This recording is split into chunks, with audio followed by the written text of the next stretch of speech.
예, 여러분 반갑습니다. 예, 감사합니다. 중간고사 때인데 이렇게 제가 여쭤보니까 선택 과목이라고 하시는데 대단하십니다. 예, 너무 반갑고요. 저는 세종대학이랑 좀 인연이 있어요. 아마 우리 목사님도 모르실 거예요. 제가 그 예전에 세종대학의 이전에 이 대학의 이름이 혹시 뭔지 아세요? 잘 모르시죠? 수도여자사범대학이었어요. 수도여자사범대학. 그래서 세종대학 전에 수도여자사범대학 때 여기가 이제 국민학교가 있어요. 지금 이제 초등학교라고 그러잖아요. 국민학교가 있는데 사립이었습니다.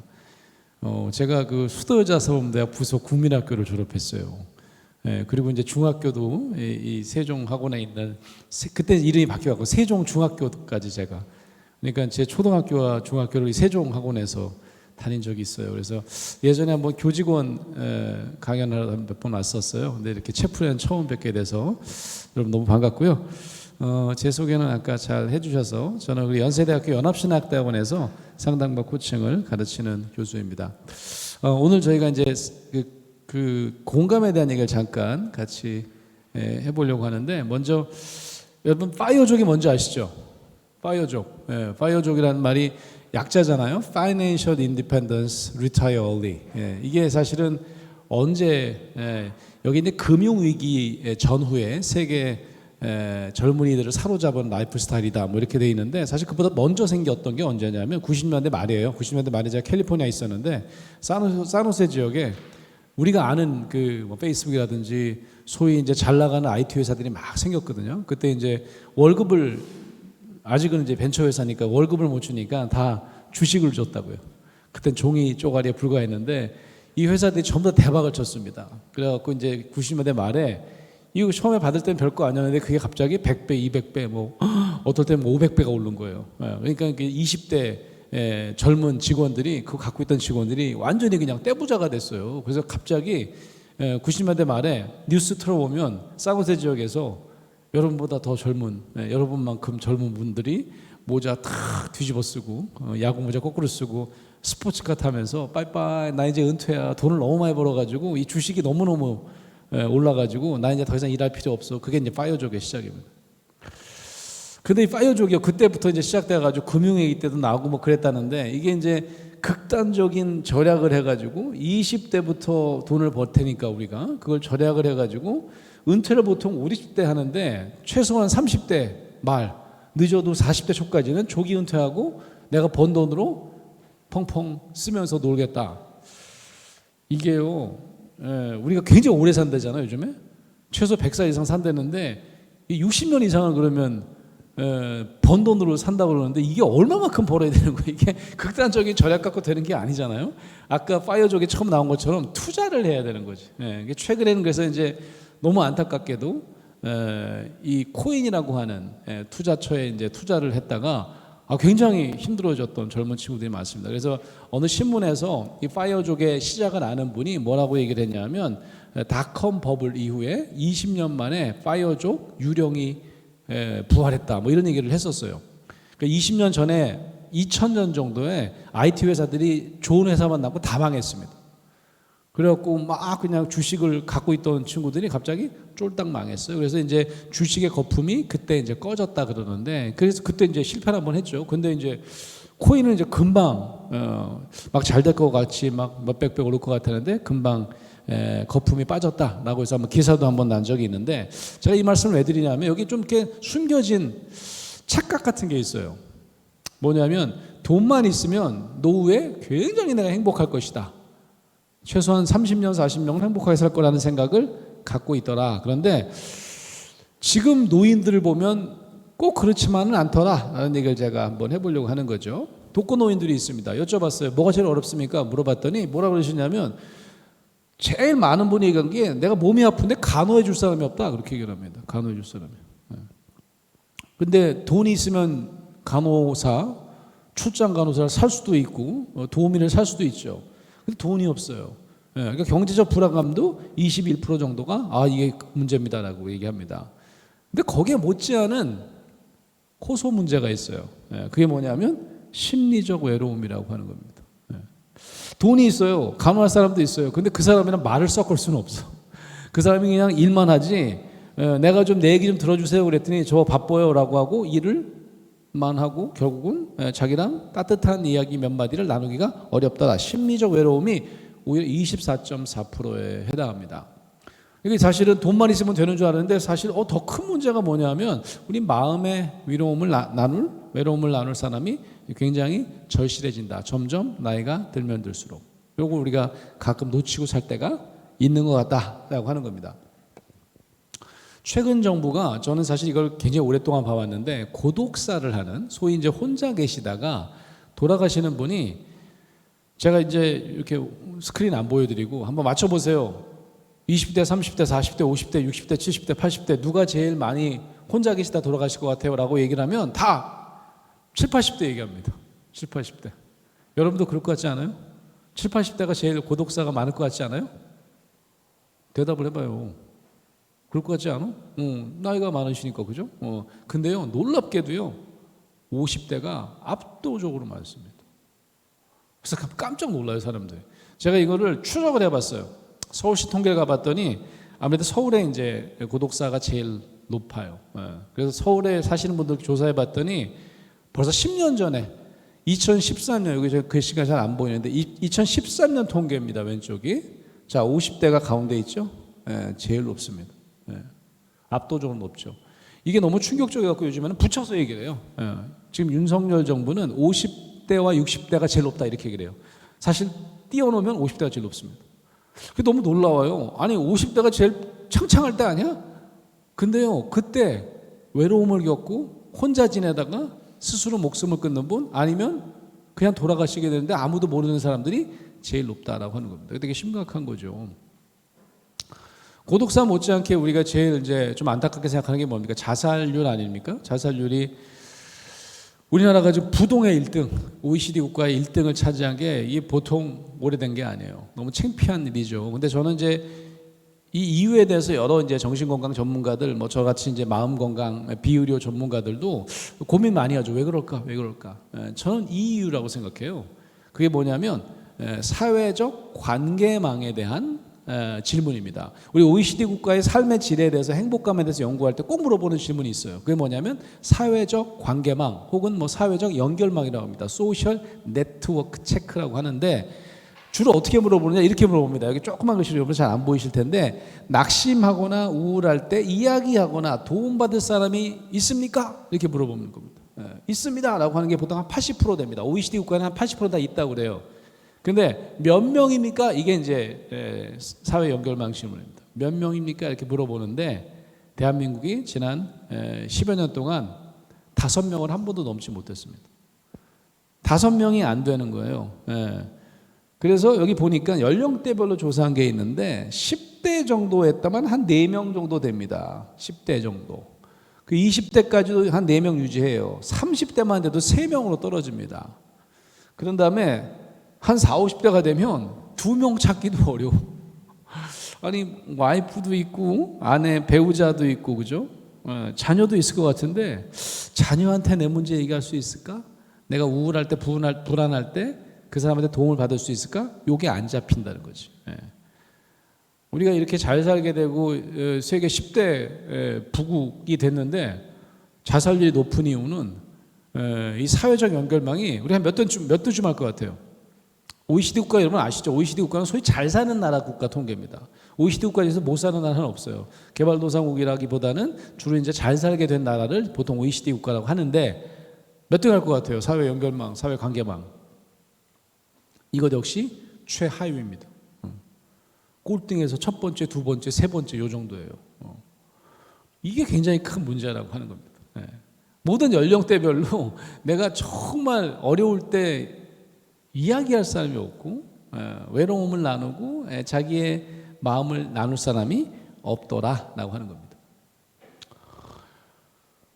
최근에 뇌과학자들이요 연구를 하는데 어떤 연구를 하냐면 뇌가 이제 한 이게 몇 개로 이렇게 쪼개져 있대요. 여러분 뇌를 엽이라고 하는 거 아세요? 우리가 잎사귀 할 때 엽, 그래서 전두 엽, 그죠? 왜 그럴까요? 이게 이렇게 여러 겹이 쌓여 있는 거예요. 나눌 수도 있어요. 보통 동물은 대뇌가 없다고 그러죠. 포유류들은 대뇌가 거의 없다시피 합니다. 그러니까 생각하는 기는 우리처럼 분석하고 역사의식을 갖고 자료를 모으고 또 때로는 우리보다 더 똑똑한 AI를 만드는 뇌는 다 어디 있냐면 대뇌에 있다. 대뇌 피질에 있다는 거죠. 이 대뇌 피질이 있는 동물이 영장류밖에 없습니다. 그전에는 이렇게 두려움을 이렇게 느끼면 도망가고 싸우거나 이런 어떤 변연계까지만 있지, 이 변연계를 둘러싸고 있는 인간이 갖고 있는 대뇌가 거의 없더라. 이거 심피질이라고 합니다. 보통 이제 동물에서 우리가 진화됐다 그러면 맨 안쪽에 있는 뇌는 파충류의 뇌라고 그러고, 그걸 덮어쓰고 있는 게 이제 포유류의 뇌, 맨 마지막에 이제 인간의 뇌, 심피질이라고 얘기를 하는데, 요 무게를 잴 수 있대요. 크기를 잴 수 있는 기술이 생겼답니다. 연장류의 대뇌를 이렇게 무게를 재보고 크기를 재보니까 이게 뭐와 딱 정비례하냐면 그 사람이 관계 맺을 수 있는 개체의 수와 딱 정비례를 하더랍니다. 그래서 여기 이제 보니까 글씨가 잘 안 보이시죠? 제가 읽어볼게요. 이 집단의 크기랑 대뇌의 크기랑 거의 비례하는데, 가장 대뇌가 작은 긴팔원숭이가 평균적으로 한 14.8마리, 한 15마리와 관계를 맺을 수 있대요. 요거보다 조금 대뇌가 큰 고릴라는 33.6마리. 오랑우탄은 대뇌가 좀 더 큰가 봐. 50명 정도의, 50마리 정도의 동료와 관계를 맺을 수 있다. 침팬지가 제일 대뇌가 큰가 보죠. 침팬지는 한 65마리와 관계를 맺을 수 있대요. 그래가지고 야, 이거 참 이 기사를 말이에요. 어떻게 제목을 저렇게 뽑았나 몰라. 한번 읽어보세요. 친구가 60명 미만이면 인간이 아니문이다. 이렇게 해놨네. 침팬지래. 그게 왜 그럴까요? 인간은 영장류 중에서 두뇌가 제일 큰데, 이건 이제 심피질, 대뇌 피질 얘기하는 거예요. 한 몇 명 정도, 최대 한 150명 정도와 관계를 맺을 수 있다. 이렇게 얘기하는 겁니다. 이 중에서 나는 친구 150명 안 될 것 같은데 이렇게 하실 분 있는데, 이게 친구의 숫자라기보다는 여러분이 핸드폰에 저장한 사람의 숫자가 한 150명이면 뭐 인간으로 괜찮은 거예요. 걱정하지 마세요. 이 150이라는 숫자를 여러분 잘 기억해 두세요. 제가 좀 이따 또 얘기를 해볼게요. 그러니까 이제 이게 관계를 잘 맺는다는 게 우리 인간이 굉장히 큰 특징이다라는 걸 우리가 알 수 있다. 왜냐하면 이제 대뇌를 연구하시는 분들이 그런 연구들을 굉장히 많이 하고, 많은 이제 그 진화론자들이 얘기하는 게, 우리가 이제 우리의 조상이라고 하는, 현생 인류의 조상이라고 하는 호모사피엔스도 그 전에 있던 네안데르탈인이라든지 뭐가 다를까? 네트워크가 달랐다는 거죠. 네트워크를 맺는 능력이 가장 뛰어난 게 호모사피엔스고, 그래서 살아남을 수 있었다. 이런 얘기를 대부분의 이제 진화론자들이 합니다. 그게 바로 이제 아까 얘기한 사회 관계망과도 비슷한 얘기다, 이렇게 볼 수 있겠죠. 근데 여러분 한번 생각을 해보세요. 여러분이 이렇게 SNS로 관계를 맺는 거 아예 150명은 훨씬 넘죠. 여러분 친구가 아마 150명이 훨씬 넘을 분들이 더 많이 계실 것 같은데, 이게 SNS 때문에 그런지 요즘에 초연결 사회라고 하는데, 이렇게 관계를 맺는 게 피곤하다고 생각하는 분이 너무 많습니다. 옛날에는 인맥 부자를 내가 누구도 알고 누구도 하고 핸드폰에 1000명쯤 저장돼 있어, 이걸 자랑하는 사람도 많았거든요. 제 또래들은 더더욱 그랬던 것 같아요. 요즘에는 거꾸로 나는 그냥 차라리 인맥 거지 될래, 이런 사람들이 더 많아졌어요. 왜냐하면 사실 이게 관계를 많이 맺는다는 게 결코 행복한 일만은 아니라는 걸 최근에 느끼게 되어 있습니다. 이게 참 아이러니죠. 초연결 사회에 느끼게 되는 관계에 대한 어떤 부담감, 이런 게 있다라고 하는 겁니다. 요즘에 이렇게 말 만들어내는 거 참 좋아하는 것 같은데, 관태족이란 말이 나왔더라고요. 관태족의 인간관계에 권태를 느끼는 사람이래요.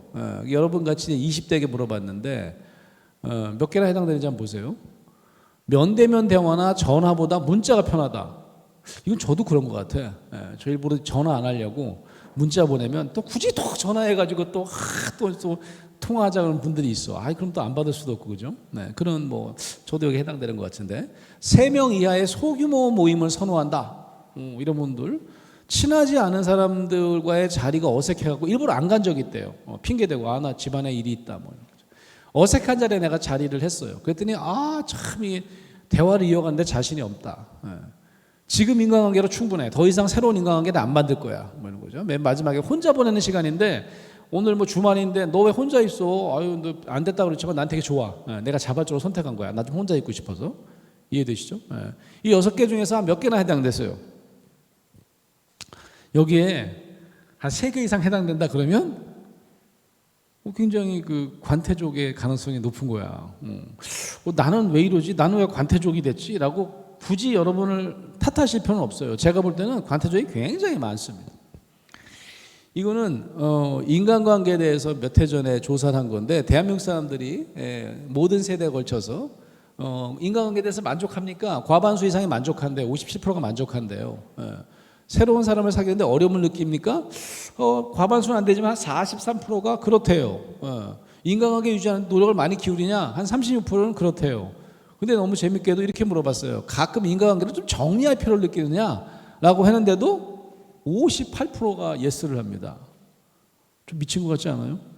관계가 굉장히 나는 만족한다고 그러는데 정리할 필요도 느낀데 이게 거의 동수로 나옵니다. 이게 무슨 얘기예요? 아까 얘기한 것처럼 관계가 좋기도 하지만 날 피곤하게도 한다. 이걸 우리가 대한민국 사람들이 거의 전반적으로 느끼고 살더라라고 하는 겁니다. 아마 여러분도 예외가 저는 아닐 거라고 생각해요. 아까 제가 150명을 기억하라고 했죠. 이런 연구를 했습니다. 20대한테 물어봤어요. 20대 1000명에게 물어봤습니다. 당신의 페북 친구 몇 명입니까? 이렇게 물어봤어요. 저는 굉장히 많을 줄 알았어요. 근데 가장 많은 30%가 요 정도다라고 얘기한 분이 100명에서 200명 사이더라고요. 아까 제가 뇌과학자가 얘기한 게 몇 명이었어요? 150명이었잖아. 딱 비슷한 숫자가. 어떻게 척졸하게 유지하시는 것 같아요. 페북 500명 이상 나는 다 될 줄 알았는데 5%밖에 안 돼요. 20대들이. 여러분이 아마 그럴 것 같은데 이거 물어보려고 한 조사가 아니에요. 이 조사는 뭘 물어보려고 했냐면 찐 친구가 몇 명입니까? 진짜 친구는 몇 명입니까? 이렇게 물어보려고 했던 질문이지. 근데 이게 아까 제가 그랬잖아요. OECD 국가에 조사할 때 항상 물어보는 사회 관계망, 사회 연결망 질문인데 아까 그랬죠. 5명을 넘긴 적이 없다고 대한민국이. 근데 여기 보니까 20대가 보니까 남성이 좀 더 높아. 5.27명이네요. 여성은 4.71명이야. 요거는 이제 OECD 평균이나 되게 비슷한데 우리가 갖고 있는 평균에 비슷한데 왜 남자가 더 높을까요? 남자분들 혹시 얘기해 보세요. 아마 남자분들은 찐 친구가 무슨 말인지 못 알아들었을 수도 있어. 술 친구 이렇게 이제 5명이 금방 꼽히는데 어쨌든 이것만 보더라도 아니 위랑 비교해 보세요. 아니 150명 정도 친구가 있다며 페북 친구가. 근데 그 중에 진짜 친구는 5명 내외라고 하는 게 우리 이제 현실이다라고 하는 겁니다. 제가 EBS에서 무슨 방송을 한 1년간 한 적이 있는데 이제 부모에 관련된 EBS 부모라고 하는 프로에서 고정 출연을 한 적이 있어요. 그 이제 방송 녹화하러 가면 다른 프로그램 PD들이 막 기다리는 경우가 많아요. 그래서 이제 섭외를 해요. 교수님 문희 프로에도 좀 나와주세요. 뭐 이렇게 섭외를 하는데 어떤 분이 섭외를 하더라고. 근데 누가 그러더라고. 저 PD가 펭수 만든 PD래요. 근데 펭수 만든 여자 PD를 내가 알거든요. 근데 이분 남성이야.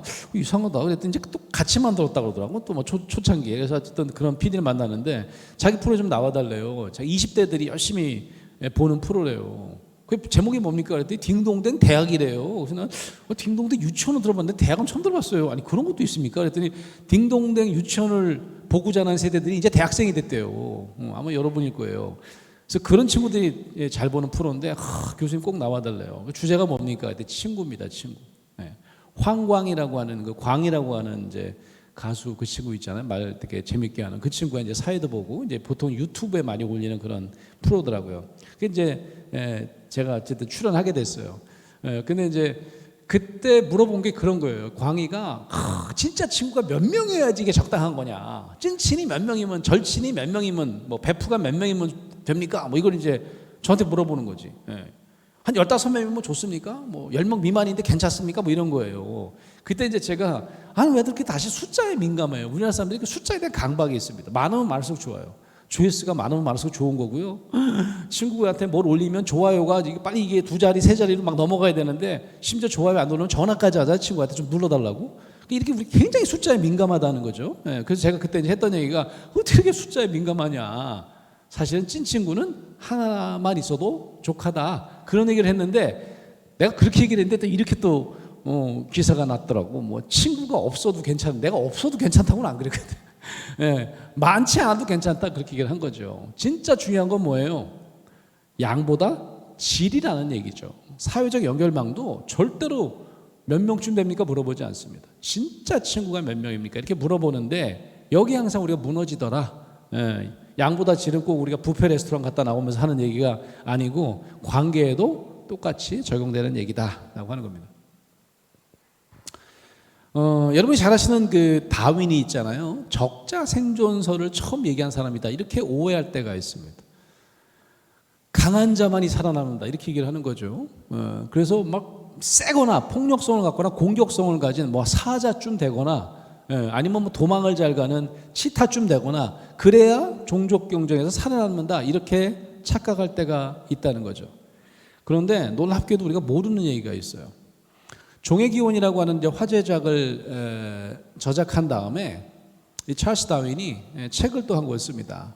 여기 나와 있는 The Descent of a Man of Selection in Relation to Sex라고 하는 책을 쓰는데 그 전에도 이분이 이제 그 감정에 대한 책을 쓴 적이 있어요. 동물과 인간의 감정에 대해서 쓴 책이 있는데 거기서도 좀 살짝 얘기를 하고 여기서 뭐라고 얘기를 하냐면 인간의 동정심이 심퍼티가 생존을 위한 가장 강한 본능이고 이게 윤리체계의 기초가 되었다라는 얘기를 합니다. 아까 제가 얘기한 것처럼 호모사피엔스가 네트워크를 잘해서 살아남았다라고 하는 게 지금 정설처럼 되어 있는데 그러려면 가장 발달해야 되는 감정이 어떤 감정이냐? 이제 이 다윈이 무슨 얘기를 하냐면 두려움이 되게 중요한 감정이래요. 두려움을 느끼기 때문에 도망도 가고 싸우기도 하고 생존에 가장 중요한 감정이 두려움이래요. 그런데 인간에게 있어서 가장 중요한 감정은 두려움에다 하나 더 보태서 심퍼티를 얘기한 적이 있다. 심퍼티가 뭐냐면 아니 옆에 사람이 죽어가는 거예요. 그럼 내가 숨겨놓은 음식을 불쌍해서 나눠줬어요. 그러면 다행스럽게도 그 친구가 너무 고마워한 다음에 내가 배고플 때 심퍼티를 느껴서 다시 음식을 나에게 나눠주는 이런 종족들이 소사이티를 이루고 종족을 이루고 마을을 이루고 이러면서 살아남았다라고 하는 거죠. 그래서 심퍼티를 굉장히 중요하게 얘기한 적이 있습니다. 우리가 그동안 이제 너무 공격성에만 이렇게 포커스가 있어 적자 생존에 있어서 가장 중요한 감정은 오히려 강한 자가 살아남는 게 아니라 심퍼티 동정하는 자가 살아남는다 이렇게 우리가 볼 수 있는 거죠.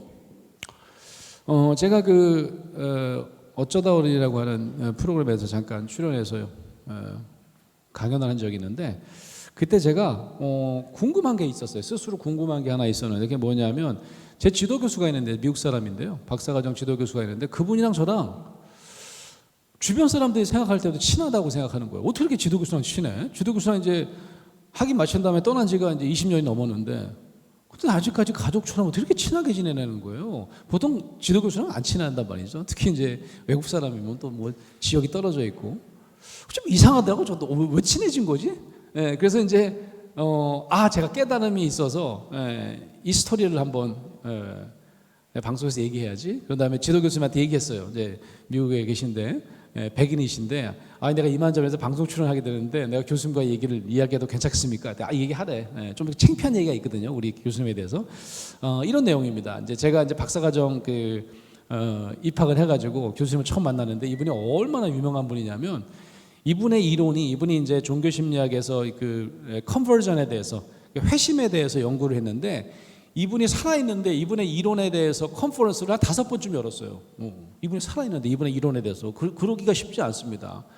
소위 이제 석학 얘기를 듣는 분인데 이분이 이제 이분한테 배우려고 제가 이제 간 거예요. 근데 이제 이분이 한 학기가 지나서 자기 결혼을 한대. 그때 나이가 뭐 한 제 나이쯤 됐을 것 같아요. 지금 제 나이쯤 한 50대 중후반 정도 됐을 것 같은데 아니 갑자기 결혼을 하는데 이거 황당하잖아요. 그래서 알고 보니까 이분이 이제 재혼을 하는 거예요. 근데 더 자세히 알아보니까 3번째 결혼이야. 그러니까 이제 첫 번째 결혼은 이제 백인 여성이랑 이제 결혼을 했는데 젊었을 때 이분이 천재예요. 예일에서 석사를 하고 이제 시카고 대학에서 박사를 했는데 박사를 굉장히 오래 하는 대학이거든요. 근데 이분이 4년 만에 졸업을 했어요. 그래서 대단하다고 제가 뭐 언제 그랬더니 그래 나는 뭐 또 2년 있다가 교수가 돼요. 그래갖고 2년 동안은 교수하면서 학위를 마치는 천재 같은 분인데 졸업할 때 뭐 상 안 받으셨어요? 그랬더니 상 받았대. 졸업장이랑 이혼 증서를 받았다고 하더라고. 사모님이 이제 너는 공부하느라고 가정을 돌보지 않는다 그래갖고 이제 이혼을 한 거지. 되게 초창기에 이혼하신 거더라고. 학위 받을 때 이혼을 하십니다. 그런 다음에 한참 혼자 지나시다가 2번째 결혼을 한 거예요. 2번째 결혼을 누구랑 했느냐? 중국 사람이랑 했습니다. 그래서 한 3년 정도 사시다가 너무 이렇게 행복했대요, 본인 얘기로는. 근데 갑자기 야반도주랍니다. 알고 보니까 중국 사람이 사기 결혼을 한 거예요. 시민권을 얻기 위해서. 엄청난 충격을 받습니다. 주변 사람들도 막 놀렸을 거 아니에요. 저 바보같이 말이야. 석학은 무슨 석학이야. 사기 결혼 당하는 바본데. 너무 창피해가지고 이분이 한동안 혼자 막 정크푸드 먹고 그래서 막 살도 엄청 찌고 막 워낙 좀 풍채가 있으신 분인데 그렇게 사시다가 갑자기 이제 세 번째 결혼을 한 거예요. 제가 이제 그 코스웍 하러 갔을 때. 근데 너무 놀랍게도 결혼할 사람이 또 중국 사람이에요. 그러면 주변 사람이 말렸을까요? 안 말렸을까요? 좀 말렸을 것 같아. 야, 중국 사람한테 그렇게 당하고 또 중국 사람에 결혼해? 너 미쳤어? 막 이런 거죠. 근데 어쨌든 이제 결혼을 하시게 된 거예요. 그 이제 결혼을 내가 초대를 받았어요. 그러니까 조그만 채플에서 요거보다 더 작은 채플에서 그냥 주변 사람만 불러서 하는데 제가 초대받은 거지. 와이프랑 같이 오래요. 그래서 이제 가기로 했는데 결혼식 전날 전화가 왔습니다. 교수님한테. 그랬더니 갑자기 너 시간 있냐요? 어디 있냐요? 캠퍼스 안에 있습니다. 제가 캠퍼스 근처 살았으니까 나한테 좀 올 수 있냐? 연구실로 오래요. 결혼식 전날에. 근데 목소리가 좀 안 좋아요. 뭔 일이지? 그래서 이제 막 찾아간 거죠, 연구실로. 그랬더니 연구실에 이렇게 문을 열어놓으셨는데 불을 꺼놨어요. 그래서 내가 불을 켜려고 했더니 켜지 마! 그러는 거예요. 그러면서 자기 옆에 와서 앉으래요. 연구실 책상에 엎드려 계시는 것 같은데 왜 그러시지? 결혼식 전날에, 그죠? 그래서 앉았어요. 앉았더니 이분이 갑자기 너 지금부터 내가 하는 얘기 잘 듣고 네가 내 제자나 뭐 학생 교수 사이라고 생각하지 말고 그때 제가 이제 상담센터에서 인턴하고 있을 텐데 나를 내담자라고 생각하고 상담 좀 해달래요. 갑자기 무서워지더라고. 이 시험 보는 거구나. 제 상담 실기 시험 보는 거구나 이런 느낌이 딱 들더라고. 그래갖고 아유 알았다고 그랬어요. 근데 갑자기 이분이 막 화가 나서 얘기합니다.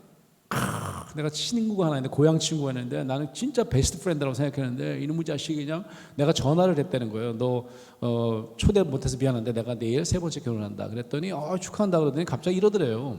야, 근데 내가 기사를 읽었는데 2번 결혼한 사람이 자기 결혼을 3년 동안 유지할 수 있는 가능성이 한 35% 정도밖에 안 되고 3번 결혼한 사람은 그 결혼을 3년간 유지할 가능성이 5% 미만이라는데 이런 얘기를 한 거예요. 그러니까 이분이 3번 결혼하니까 3년 안에 이혼할 가능성이 95%다 뭐 이런 얘기잖아요. 그런 얘기를 친구가 했다는 거예요. 그러니까 막 화가 나셔갖고 뭐 그런 친구가 있냐고 그래서 제가 뭐라 그랬을까요? 아니 뭐 그딴 친구가 다 있냐고 막 저도 막 승질을 낸 거지. 이거 그냥 절교하세요. 이씨 막 그런 거지. 그래갖고 이제 한참 얘기를 하는데 갑자기 이분이 그러는 거예요. 이 코드가 딱 바뀌었어요. 화를 내시던 톤에서 갑자기 훅 떨어지더니 저는 귀를 의심했어요. 내가 진짜로 한 번만 더 결혼에 실패한다면 영어로 이분이 이렇게 얘기하더라고요. I'm gonna kill myself 이렇게 얘기를 하더라고요. 내가 스스로 자살할 거야 이러더라고. 근데 제가 알기로는 이분이 아주 유명한 종교 이분이 뭐 안수받은 목사님은 아니지만 기독교인이고 종교학의 아주 석학 중에 한 분인데 이분이 갑자기 제 앞에서 죽을 수도 있다니까 갑자기 가슴이 덜컥 내려앉으면서 나는 지금 생각해보면 이런 생각이 있었을 것 같아.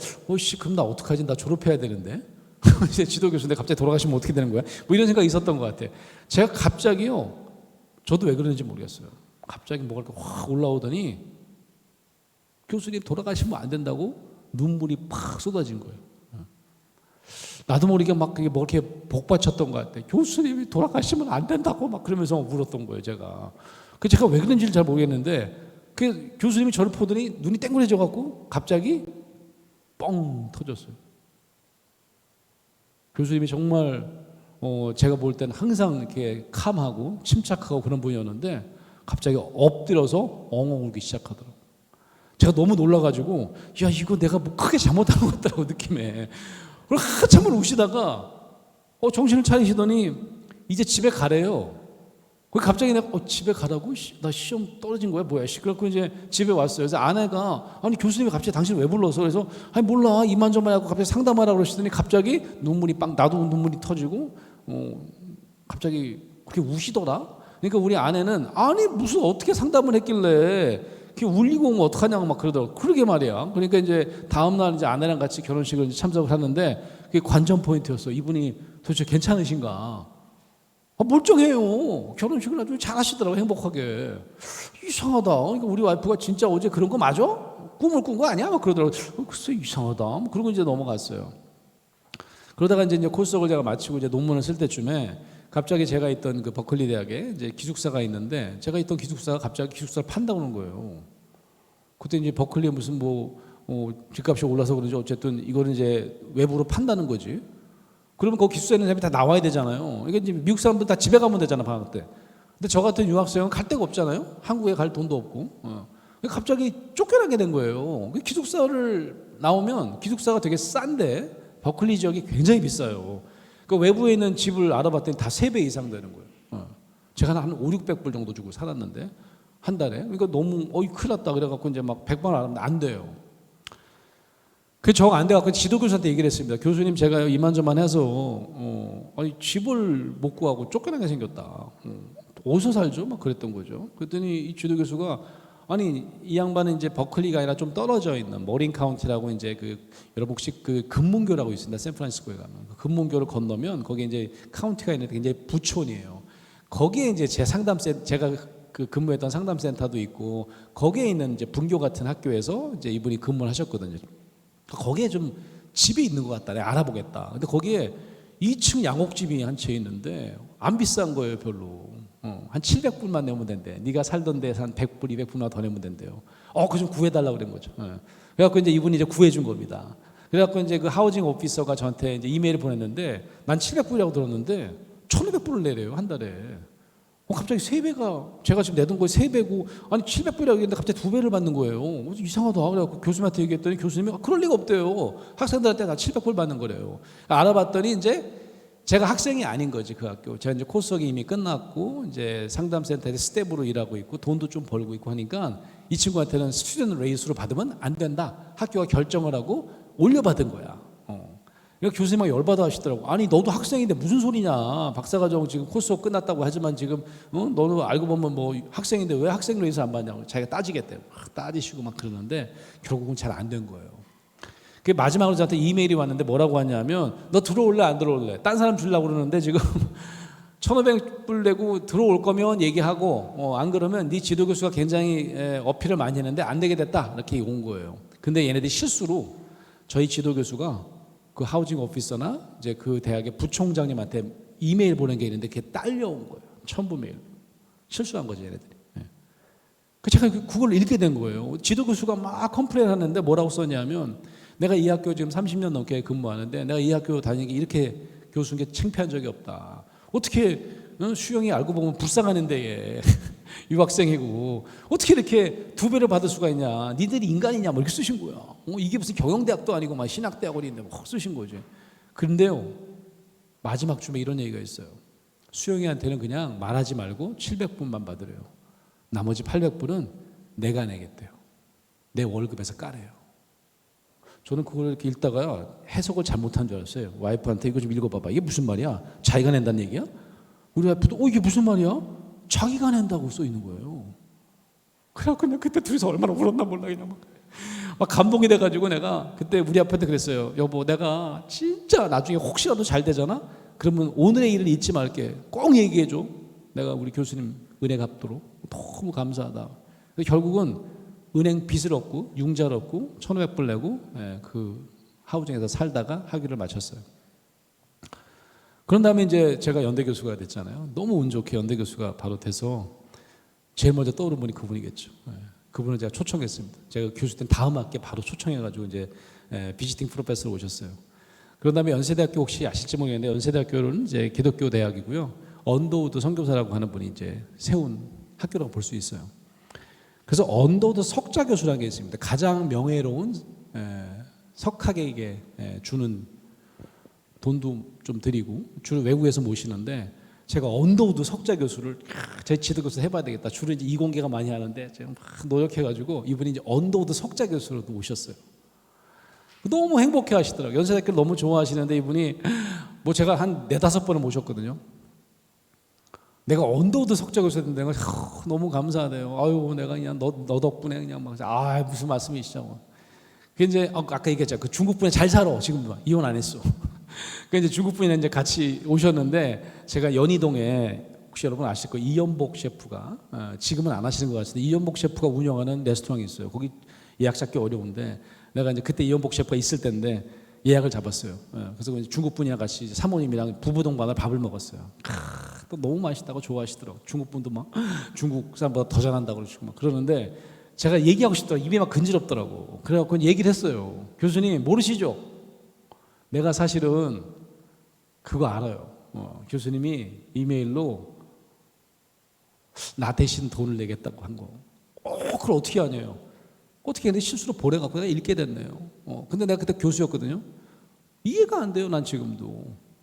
어떻게 학생한테 그렇게 많은 돈을 낼 수가 있죠? 난 지금 교수인데 돈 내가 아무리 많이 벌어도 한 달에 100만 원씩 내가 제자에게 띄워준다?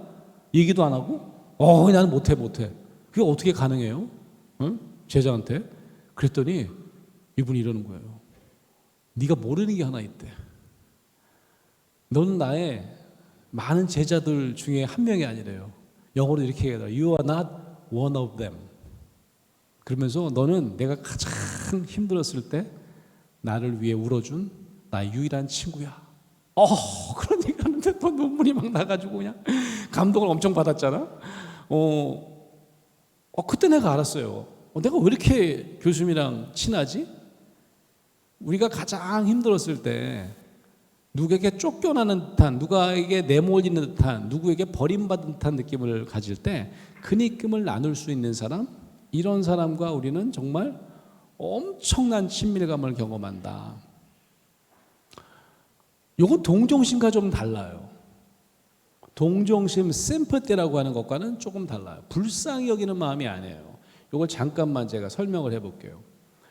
동정심은요, 영어로 심퍼티라고 하는데 뒤에 패티랑 공감은 엠퍼티라고 합니다. 패티는 같아요. 패티는 파토스라고 하는 히라보입니다. 고통이라는 뜻이에요. 그래서 더 패션 오브 더 크라이스트라고 하는 그리스도의 영화가 그 패션이 파토스거든요. 패티. 우리는 열정이라고 주로 아는데 예수의 열정이 아니잖아요. 예수의 순환을 의미하는 거죠. 쓰임은 같다는 뜻이에요. 같이 느끼는 거예요. 나는 고통 안 받았지만 고통 받은 것처럼 너 안 됐다 이렇게 느끼는 거죠. 근데 공감은 안으로라는 뜻이에요. 고통 안으로. 이게 뭐가 다를까요? 감정을 두 가지로 제가 나눠서 설명하는데 겉으로 막 드러나는 강한 감정이 있습니다. 이건 주로 상대방에게 막 퍼붓는 듯한 느낌이에요. 그래서 원심력 감정이라고 제가 이름 붙여요. 원심력 감정. 교수님이 화를 냈어요. 막 짜증을 냈어요. 친구를 원망했어요. 다 원심력이 있습니다. 그 친구 나한테 어떻게 그럴 수가 있지? 뭐 화를 내셨습니다. 처음에 저도 여기 맞장구 쳤죠. 절교하세요. 뭐 그런 친구가 다 있어요. 친구 아니네 뭐 그런 거죠. 근데 이게 진짜 감정이 아니더라고. 물리학을 공부해 보시면 구심력이 실제 하는 에너지고 원심력은 가상의 힘이래요. 아세요? 깡통에다 물을 넣고 이렇게 돌리잖아요. 끈을 매달려고. 이게 가볍잖아요. 그럼 구심력만 있으면 아무 문제가 없습니다. 누가 여기다가 돌덩이를 깔아놨어요. 골탕 먹이려고. 그리고 갑자기 깡통이 날 땡기는 것 같은 느낌입니다. 이게 원심력이죠. 제가 구심력을 잘 못 느껴요. 그래서 물 다 흘려요. 근데 깡통이 날 땡겼냐? 아니라는 거지. 물리학적으로 가상의 힘, 중력 때문에 내가 깡통이 나를 땡기는 것 같은 느낌을 가지는 거지. 감정도 마찬가지입니다. 진짜 감정은 나를 향하는 감정이에요. 내 존재를 향한 감정. 그걸 제가 이제 구심력 감정. 근데 잘 안 드러나요. 그래서 제가 온건파, 소프트 이모션이라고 얘기를 하는 거죠. 아까 얘기한 내가 괜찮은 사람이에요. 나 석학이야. 그럼 자긍심인데 무슨 석학이야. 나는 사기 결혼 나가는 바보 같은 사람이야. 자기를 비하하죠. 내가 또다시 버려질 수도 있어. 아까 세 번째 결혼하는 게 통계가 95%가 3년 안에 이혼한다는데 엄청난 유기 불안을 겪고 거절감을 느끼고 수치심을 느끼신 거죠. 그래서 그렇게 내가 죽어버릴 거야. 한 번만 더 버려진다면. 이런 얘기를 하셨던 거죠. 저는 몰랐어요. 저는 그게 이런 감정인지 그때 당시 몰랐고 내 존재를 향한 내 가치를 내가 비하하는 감정을 누군가 나눌 수 있는 용기가 있다면 근데 그래서 또 왜 그런 생각까지 세우라고 하지 않고 나도 모르게 눈물이 터졌던 거 아마 제가 지금 생각해 보면 이런 걸 제가 전혀 모를 때였는데도 불구하고 아마 그때 이제 뭐 어떤 계시 같은 게 와가지고 눈물이 났던 것 같아요. 제가 상담을 지금 이제 한 30년째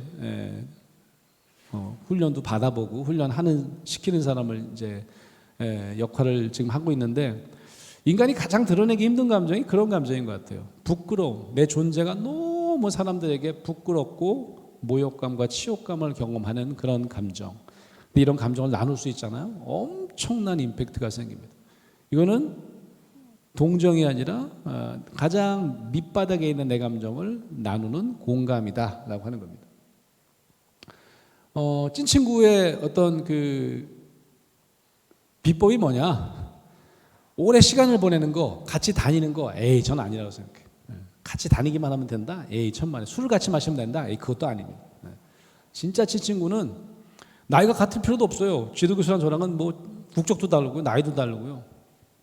그런데 가장 밑바닥에 있는 나를 향한 감정을 나눌 수 있는 대상, 이런 대상이 굉장히 중요하다라고 하는 겁니다. 제가 최근에 책을 하나 썼는데, 이게 쓰려고 쓴 게 아니라 그 작년에 그 어느 출판사가 찾아왔는데, 제가 다른 출판사 책 작업을 하고 있어서 못 쓴다고 그랬더니 무조건 찾아오셨는데, 초등학교 장학관이랑 찾아오셨다고. 서울시에 초등학교 학교 폭력이 작년에 2022년에 중고등학교 학교 폭력을 능가했답니다. 그래갖고 막 눈물을 글썽이면서 얘기하더라고요. 근데 애들한테 싸우지 마, 친구들이랑 사이좋게 지내라는 얘기를 해봤자 무슨 소용이 있겠냐는 거죠. 마음이 잘 안 느껴지는데. 상대방의 마음을 잘 이해하고 공감할 수 있는 능력은 타고나는 게 아니라면서요. 상담사들도 다 훈련하는 거라면서요. 맞습니다. 근데 아이들에게 좀 알려주고 싶은데 연습하는 법을, 책이 없습니다. 매뉴얼이 없습니다. 그래서 이제 쓰게 된 책이거든요.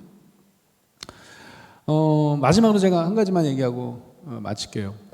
아까 제가 얘기한 그 패션 오브 더 크라이스트를 만든 멜 깁슨 감독이 아니에요. 워낙은 멜 깁슨은 배우입니다. 본인이 예수가 당한 고통을 아주 리얼하게 그리겠다. 현실 고증을 그대로 해하고 현장 고증을 해가지고, 보통 우리가 채찍으로 맞았다 그러면 이렇게 뭐 말이나 소한테 쓰는 채찍이라고 생각하는데, 진짜 그때 당시 채찍은 끝에다가 이제 동물의 뼈를 달아가지고 부리같이 한 번 맞고 빼면 살이 뜯기는, 실제로 영화에서 이제 그런 채찍을 사용하게 하고, 다 미국 배우지만 영어로 대사를 치지 않고 예수가 진짜 썼던 당시의 언어를 배우게 해가지고 이제 그걸로 대사를 하게 하고, 모든 걸 다 그대로 그때 당시에 예수가 한 경험을 그대로 옮겼어요. 한 가지 못한 게 있습니다. 그게 뭘까요? 할 수가 없었어요, 이거는. 개인에 대한 프라이버시 때문에. 그게 뭐냐면, 그때 당시에 십자가형은 나체로 다는 거예요. 맨 마지막에 하이라이트가 뭐냐면 옷을 다 홀딱 벗기는 겁니다. 여기 이제 그림처럼 이렇게 달았다고 그래요. 예전에는. 왜 무릎은 굽혔을까요? 무릎을 굽힌 이유는, 이렇게 달아놓고 죽이려고 하면 여기 아무리 못을 박아도 피가 그렇게 나갖고는 금방 안 죽는데요. 냄새가 나고 하니까 막 새도 와서 쪼고 하니까 3일 안에 죽이려면, 보통 이틀 안에 죽이려면 방법이 피를 쏟아내게 해야 되는데, 무릎을 저게 굽힌 다음에 무릎을 이렇게 박살을 내는 겁니다. 그럼 마치 여기서 피가 콜콜콜 나와서 이태리만 다 죽게 돼 있대요. 그래서 실제로 지금 이제 그 이태리에서 십자가형을 많이 했던 언덕 밑에 파보면, 근데 십자가 처형을 당한 사람 뼈가 많이 발견되는데 무릎뼈가 전혀 없다는 거죠. 이미 뽀셔가지고 피를 쏟았기 때문에. 성경에도 보면 그런 말이 나옵니다. 로마 병정들이 저 속옷 누가 가질래? 내기하는 장면이 나와요. 네가 가질래? 내가 가질래? 그러니까 실제로는 모든 성화가 예수님의 중요한 부분은 가려요, 이렇게. 그게 뭐 예의라고 생각했던 것 같고, 이제 거룩한 분에 대한 최소 도리라고 생각했던 것 같아요. 몇몇 현실파 작가들은 나체 예술을 그립니다. 피카소도 예외가 아니에요. 그 중에 가장 리얼한 그림이 바로 로비스 코린트라고 하는 독일 인상주의, 현실주의 화가가 그린 그림인데, 예수는 적나라하게 성기를 드러내고, 심지어는 못을 받으면서 손가락 보이세요? 가리키면서 조롱하기까지 합니다. 그 앞에 있는 이 사람은 열중셔를 하고 정면으로 쳐다보고 있어요, 성기를. 예수의 처절한 수치심을 잘 보여주는 그런 그림인 것 같아요. 제가 경험하는 많은 내담자들이, 나 같은 경험을 누가 할 수 있을까? 나같이 처절하게 버려지는 고통, 인간으로서 어떤 이런 모욕은 당하는 사람이 없어. 교수님이 저를 이해하신다고 못 하실걸요. 이런 분이 너무 많습니다. 근데 제가 기독교 상담이나 목회 상담을 통해서 그가 예수가 당한 고통, 십자가의 고통을 정말 제대로 이해하면 아, 이분은 내 마음 아시겠구나. 이분은 내 마음 공감하시겠구나. 라고 하는 새로운 통찰을 통해서 그가 살아나는 내담자가 다시 자신의 가치를 발견하고 예수 그리스도와 합일하는 경험을 통해서 성숙한 삶으로 다시 거듭나는 경우를 저는 많이 봤어요. 아무쪼록 여러분 앞으로 우리가 많은 세월을 살 텐데 그동안 강한 자만이 살아남는다 그런 생각 많이 하셨을 텐데 사실은 무한 경쟁의 시대에 정말 여러분이 가져야 될 스펙은 저는 공감 능력이라고 생각해요. 근데 공감 능력이 놀랍게도 타고나는 게 아니라니까요. 타고나는 게 아니라 연습하는 겁니다. 연습하는 겁니다. 그 연습을 일찍 시작하고 연습을 자주 하시고 내가 몸에 익히는 분들이 훨씬 더 저는 이 공감을 그래서 요즘에는 덕성이라고 그래요. virtue라고 합니다. 습관의 뜻입니다. 이런 공감, 아까 얘기한 것처럼 겉으로 드러나는 감정을 그냥 이해하고 공감하는 게 아니라 숨겨져 있는 내 자신을 향한 감정을 나도 다른 사람과 잘 나눌 수 있는 사람. 근데 그런 사람을 또 잘 만나야 되겠죠. 뿐만 아니라 또 나도 그런 감정을 잘 나눠주는 사람이 되면 그런 공감 능력으로 앞으로 여러분의 미래를 보다 더 활기차게 또 행복하게 꾸려나가시는 여러분 되시기 바랍니다. 감사합니다. 고맙습니다.